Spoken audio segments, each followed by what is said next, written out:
প্রত্যেক মানুষই প্রকৃতির নিয়মে একদিন পৃথিবী ছেড়ে চলে যাবে, কিন্তু তার বলা কথা ও কাজ চিরস্মরণীয় হয়ে থাকবে। কেন বললাম এই কথা? বলছি। হ্যালো এভরিওয়ান, কেমন আছেন আপনারা সবাই? আপনাদের সবাইকে ওয়েলকাম জানাচ্ছি নতুন আরেকটি ব্লগে। আপনি যদি আমার চ্যানেলে নতুন হয়ে থাকেন, চ্যানেলটি সাবস্ক্রাইব করবেন। ফেসবুক থেকে এই ভিডিওটি দেখে থাকলে ফেসবুক পেজে ফলো দিয়ে পাশে থাকবেন। আজকের ব্লগটি আমি শুরু করেছি সকাল থেকে। সকালে এই শালিক পাখিটিকে আমি দেখতে পাই। এরপর আমি আর মা চলে আসি আমাদের এই চিরচেনা পুরনো জায়গাটিতে। আপনারা জানেন এই জায়গাটিতে আমি সবসময় আসি। এই জায়গাটা আমার জন্য স্পেশাল দুটো কারণে। প্রথম কারণটি হচ্ছে আমি এখানে প্রতিদিনই আসি আমার কাজের পারপাসে, আর দ্বিতীয় কারণ হচ্ছে এখানে আমার দাদু আর আমার ঠাকুমা চিরনিদ্রায় শায়িত হয়েছেন। তাদেরকে এখানে কবরস্থ করা হয়েছে। আমি প্রতি বছর যখনই দিনাজপুরে আসি, আমি এখানে এসে তাদের কবর জিয়ারত করি, তাদের আত্মার মাগফিরাত কামনার অর্থে। আজকে সকালবেলা আমি যখন এখানে এসেছিলাম মার সাথে, আমি একটা খুবই স্পর্শকাতর মুহূর্তের সম্মুখীন হই। যখন কথার প্রসঙ্গে মার সাথে কথা বলছিলাম আমার দাদু এবং ঠাকুমা কেমন ছিলেন সেই বিষয় নিয়ে, তো সেক্ষেত্রে কথার এক প্রসঙ্গে মা বলছিলেন যে তিনি তার জীবদ্দশাতে কখনো আমার দাদু বা আমার ঠাকুমার কাছ থেকে কোনো ধরনের তুচ্ছ তাচ্ছিল্যতা বা কোনো ধরনের খারাপ আচরণ, খারাপভাবে কথা বলা বা মনে দুঃখ দিয়ে কথা বলা কখনো তিনি পাননি।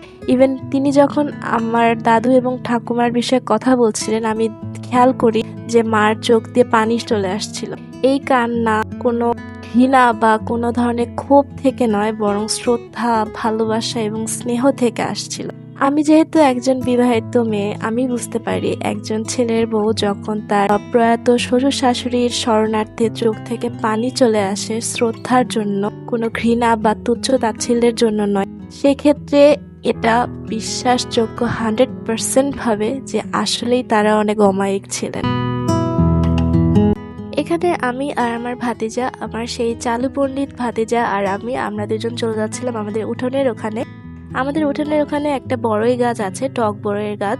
সেই গাছটিতে প্রতি বছরই অনেক বেশি বড়ই ধরে। এই যে আপনারা দেখতে পাচ্ছেন আমার মা এখান থেকে বড়ই পাড়ছে।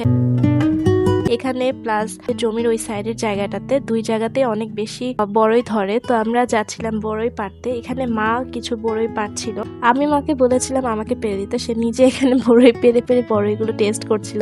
আমি বলেছি যে তুমি আমাকে না দিয়ে নিজে কেন খাচ্ছ? সে বলছে আমি আগে টেস্ট করছি এগুলো খাওয়ার উপযোগী হয়েছে কিনা। বড়ই যখন ছোট থাকে তখন বড়ই একটু কষকষ স্বাদের হয়, সেটা খুব একটা ভালো স্বাদের হয় না, সেজন্য সেটা সে খেয়ে বলছিল যে না এখনো পরিপক্ক হয়নি।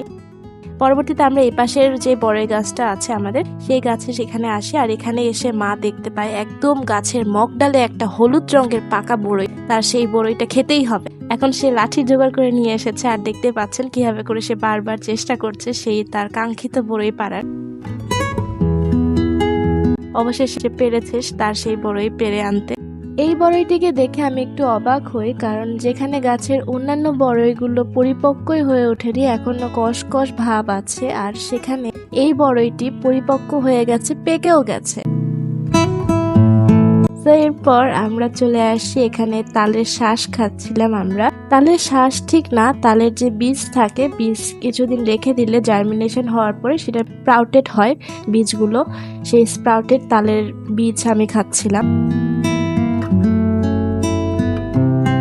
এরপর আমি আর কোনো ক্লিপ নেইনি, এটা ছিল বিকালের দিকের ক্লিপ। আর বিকালের দিকে আমি চলে গিয়েছিলাম খেতে। এখানে প্রায় পড়ন্ত বিকেল ছিল, আর মা বলল আমাকে যে এখানে ধানগুলো একটু নেড়ে চেড়ে দিতে, লাস্ট বারের মতো। এগুলো প্রায় শুকিয়ে গেছে। ফরচুনেটলি আমরা তো ভেবেছিলাম এটা শুকাবেই না, যেই পরিমাণে রোদ এত কম হচ্ছিল। আমরা তো ভেবেছিলাম কুয়াশার কারণে বুঝি ধানগুলো নষ্টই হয়ে যাবে, সবগুলো ধান ফেলে দিতে হবে, কিন্তু লাকিলি এগুলো একটাও নষ্ট হয়নি। আর এখানে আমি দাঁড়িয়ে দাঁড়িয়ে এগুলো উলটপালট করে দিচ্ছিলাম পা দিয়ে।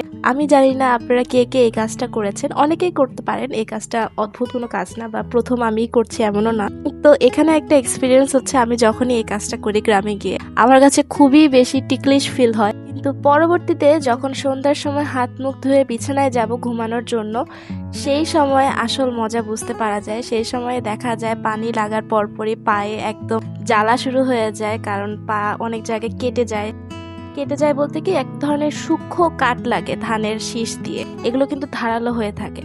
তো অন্যদের হয় কিনা জানি না, বাট আমার ক্ষেত্রে এটা হয় যে পায়ে কেটে যায়, তখন হয়তো বা ইমিডিয়েটলি এটা বোঝা যায় না, কিন্তু পরবর্তীতে যখন পা ধোয়ার জন্য পায়ে পানি পড়ে তখন যে পরিমাণে এটার জন্য জ্বালা পোড়ার একটা পরিস্থিতি শুরু হয়ে যায়, সেটা মনে হয় যেন কেউ মরিচ বেটে, বোম্বাই মরিচ বেটে পায়ের মধ্যে লাগিয়ে দিলে যেরকম ফিল হয় সেরকম সেন্সেশন ফিল হতে থাকে, বার্নিং সেন্সেশন। তো এটা অনেক ডেঞ্জারাস লাগে আমার কাছে। আমি এখন যাচ্ছিলাম ফার্মেসিতে। আমাদের গ্রামের মধ্যে একটা ফার্মেসি আছে, সেই ফার্মাসিস্টের বাসায় যাচ্ছিলাম মেডিসিনের জন্য। আমি যেহেতু এখানে থাকি না, সো আমি জানি না কোথায় বাসাটা। তো আমি আমার ভাতিজাকে বলেছিলাম যে আমাকে চিনিয়ে নিয়ে যেতে। তো ও পরবর্তীতে আমাকে নিয়ে আসে এখানে। আর এই যে সেই ফার্মাসিস্টের বাসা। এখান থেকে মেডিসিন কিনে বাসায় আসি, এবং বাসায় আসার পর এখানে আমি দেখতে পাই যে এখানে আগুন তাপানো হচ্ছিল। আমার ভাতিজারা সবাই এখানে বিকালবেলা আগুন তাপছিল। বিকালবেলা বলতে কি, আমাদের উত্তরবঙ্গে আপনি প্রায় সময় দেখবেন, যে কোনো সময়, সকালে, দুপুরে, বিকালে, সন্ধ্যায়, রাত, যে কোনো সময় আপনি দেখবেন জায়গায় জায়গায় আগুন তাপানো হচ্ছে, কারণ প্রচন্ড পরিমাণে শীত পড়ে, যার কারণে আগুন তাপানোটা ম্যান্ডেটরি হয়ে পড়ে। তো সেই ক্ষেত্রে ওখানে যাওয়ার পরে, আগুন তাপানোর পর দেখতে পাই ওখানে নতুন ধানের খড় দিয়ে আগুন তাপানো হচ্ছিল। সো যার কারণে ওখানে কিছু কিছু খড় থেকে, ধান থেকে গিয়েছিল খড়ের মধ্যে, সেই ধান থেকে খই হয়েছে। খইগুলো বেছে বেছে আমার ভাতিজারা আমাকে দিচ্ছিল, বলে যে এই যে দেখো এখানে খই পাওয়া গেছে। এটা ছিল সন্ধ্যার দিকে ক্লিপ। আমি বিকেলে ফ্রেশ ট্রেশ হয়ে একটু ঘুমিয়ে গিয়েছিলাম, আর সন্ধ্যার দিকে উঠে দেখি বাবা আমার জন্য নাস্তা নিয়ে আসছে। এখানে ভেজিটেবল চপ আর পাঁপড় ছিল। ভেজিটেবল চপটা অনেক মজার ছিল, কিন্তু এটা প্রচন্ড অয়েলি থাকার কারণে ধরার পর আমার হাত একদম অয়েলি হয়ে যায়। তো এখানে আমি আমার হাউস হেল্পকে খুঁজছিলাম, আর আমার হাউস হেল্পের সব থেকে মজার বিষয় হচ্ছে ওকে যখনই আমার দরকার হয় তখনই ও সুপার ন্যাচারাল পাওয়ার ইউজ করে হারিয়ে যায়। আর আমি এখানে ওকে খুঁজতে থাকি। আপনাদের কাছ থেকে বিদায় নিয়ে নিচ্ছি। এই ছিল আজকের ব্লগ। আশা করছি আপনাদের সকলের ভালো লেগেছে। ভালো লেগে থাকলে চ্যানেলটি সাবস্ক্রাইব করে পাশে থাকবেন।